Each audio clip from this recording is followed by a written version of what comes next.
Episode 251. I will bury you and your wife alive. There was no doubt that this person was Anna. Charlie looked at the figure, and there was a little disappointment in his sharp eyes. At the same time, he couldn't help but think of what Jake had said a while back. Anna and Alan were probably the ones who ordered for the shooting on Serena that day.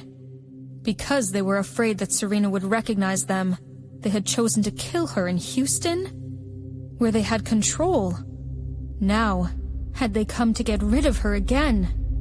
He saw the figure that looked like Anna hanging up and walking to a black car. She opened the door and got in. The car was started quickly and taken on a highway. Determined to find out the truth, Charlie strode up and hailed a taxi. "Catch up with the black car in front." Camilla too quickly followed, and he suddenly remembered that she was still beside him. Seeing the obvious surprise in his eyes, Camilla looked calm and sat inside the car as well. The taxi kept up with the black car, and at Charlie's request, they were keeping a distance from it. Later, the black car began leaving the city, and Charlie became alert, asking the driver to slow down so as not to be discovered. After about 5 or 6 minutes, he saw the black car again, which had pulled up on the side of the road. After paying for the ride, he took a look around. The signs indicated that they were in the suburbs, which were slightly further away from the city. There was an abandoned building near them. All kinds of waste machinery were piled up together into a hill. The smell of gasoline and machinery mixed together was quite unpleasant. It wasn't a place one ended up just going, unless something was planned. Looking inside, Charlie saw a faint light. Camilla, who had never been through such a situation, was a bit scared.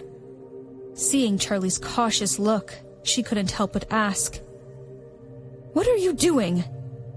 Charlie's sharp eyes flashed. He gave the phone to Camilla and said, "If Jake calls, you can tell him that I'm busy and probably can't make it. You stay here. Don't come in. I have a feeling this is something to do with a criminal gang, and that Anna and Alan might be a part of it." Then he looked down and sighed silently. "Why are you doing this, daughter?"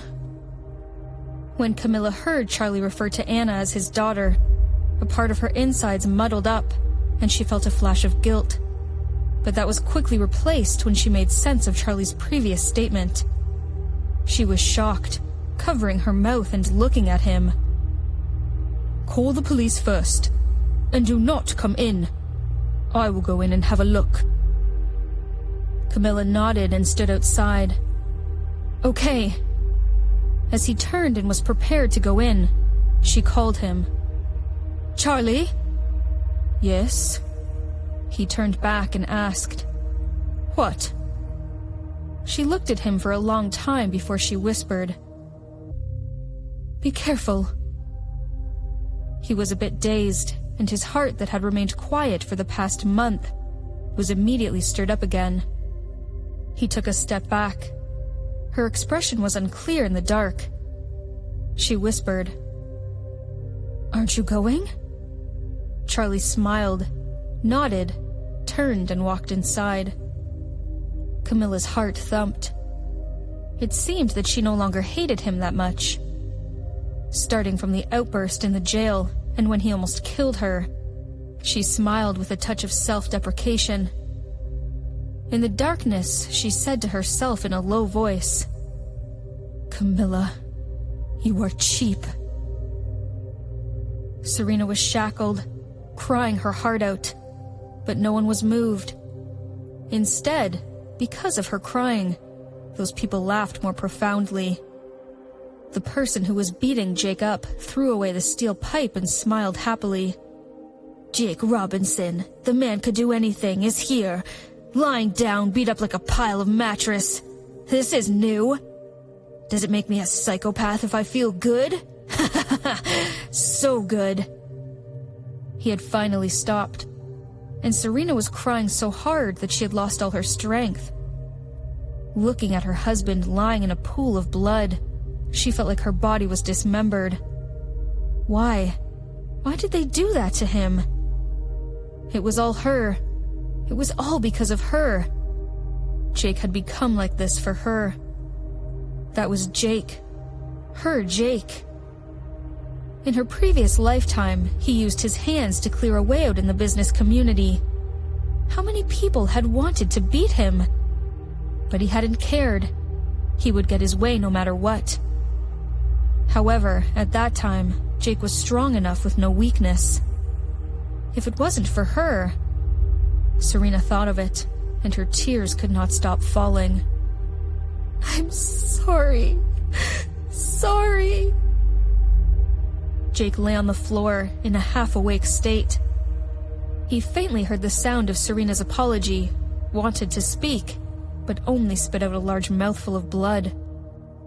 Lila Cox walked slowly over, her each step elegant as a swan.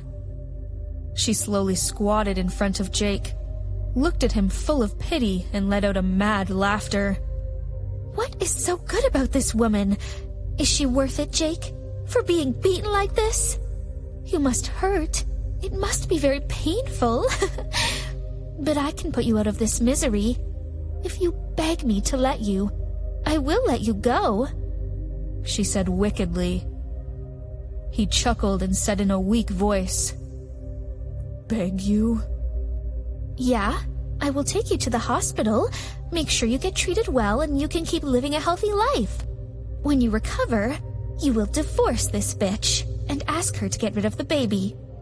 If you like babies so much, then this time I will bear your child. My child will definitely be 100 times stronger than hers. Lila reached out, grabbed his hair, lifted his head, and said with a smile, Honestly, I also like children very much. We can have a lot of them, all right? Jay closed his eyes briefly, his laughter even louder. Lila released his head, raised her eyebrows, and whistled. It seems I have failed. Okay, my darling Jake, tell me, what is wrong with me? You have said before I am beautiful and sensible, and whoever marries me will be very happy. But why are you not willing to be this happy man? You just keep pushing me away. Sad. This is really sad. Now you are not only hurting me, but also your wife and twins. Lila smiled and walked to Serena. She reached out and touched her face. Such great skin. What lovely eyes. So young and beautiful. Don't touch her. Jake managed to shout out. Immediately he coughed up another mouthful of blood, and he almost fainted. Lila immediately took back her hand, looking like she was afraid. I won't touch her. I don't dare to touch her. Then she walked to the back and shouted, Hey, come to work. At her command, 2 men came out holding 2 large bottles in their hands. Sneering at Jake and Serena, they opened the lids. Jake, I won't touch your wife and children, because you did not harm my baby either. So consider this as my thank you. Lila smiled girlishly. But you imprisoned me in the villa, made me feel like a prisoner going insane. That can't be forgiven easily, right? In addition, my family, the entire Cox family, was destroyed by you. You made our lives miserable, all for living a life with this woman? Well, okay. You get what you want. Both of you live a life buried under this place together, until whatever it is that does you apart.